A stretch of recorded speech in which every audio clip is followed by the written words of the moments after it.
Nous sommes ravis de vous avoir avec nous ce soir pour un live brûlant d'actualité. Et je ne parle pas que de la canicule, bien sûr. Il s'agit du médecin à l'ère du digital. Il y a 4 ans, 5 ans, quelque chose comme ça, j'ai dû soigner une dame qui était relativement âgée, qui avait plus de 80 ans, avec une maladie sévère, avec un cancer. Et pour qu'elle puisse accéder à ces traitements, en fait, j'ai dû l'opérer. Alors pas forcément un geste très lourd, mais c'est vrai que comme beaucoup de fois dans ma spécialité, la chirurgie digestive, il y a des complications. Malheureusement, la patiente est décédée et son fils a émis tout d'abord un premier commentaire qui n'était pas directement sur ma page Google, mais plus sur la page de la clinique. La clinique m'en a informé. Et sur le coup, je me suis dit, bon, c'est pas forcément très grave. C'est un fils qui aime sa maman et Oui, c'est il la l'appelle. J'ai perte. peut-être pas forcément fait ce qu'il fallait sur la communication.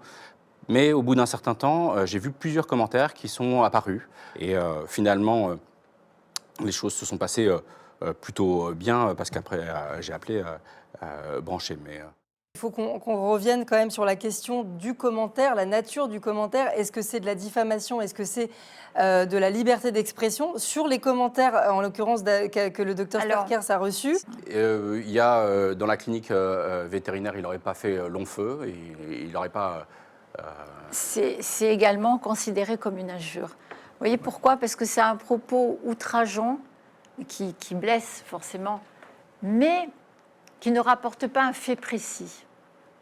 Si il avait rapporté un fait précis, une imputation, une allégation de fait, alors on était dans le cadre de la diffamation. Vous voyez, la frontière, elle est quand même fragile. Et à ce moment-là, le dernier commentaire qui est seule la facturation fonctionne dans ma clinique.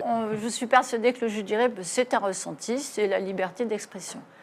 Par contre, traiter un médecin de vétérinaire, même si la profession de vétérinaire est tout à fait louable, on comprend bien l'injure qu'il y a en dessous.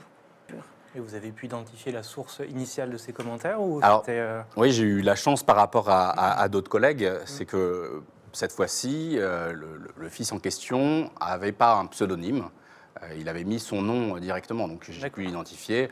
Pour lui, spécifiquement, j'imagine que c'est le deuil et la douleur qui fait qu'il avait besoin de se reporter sur autre chose.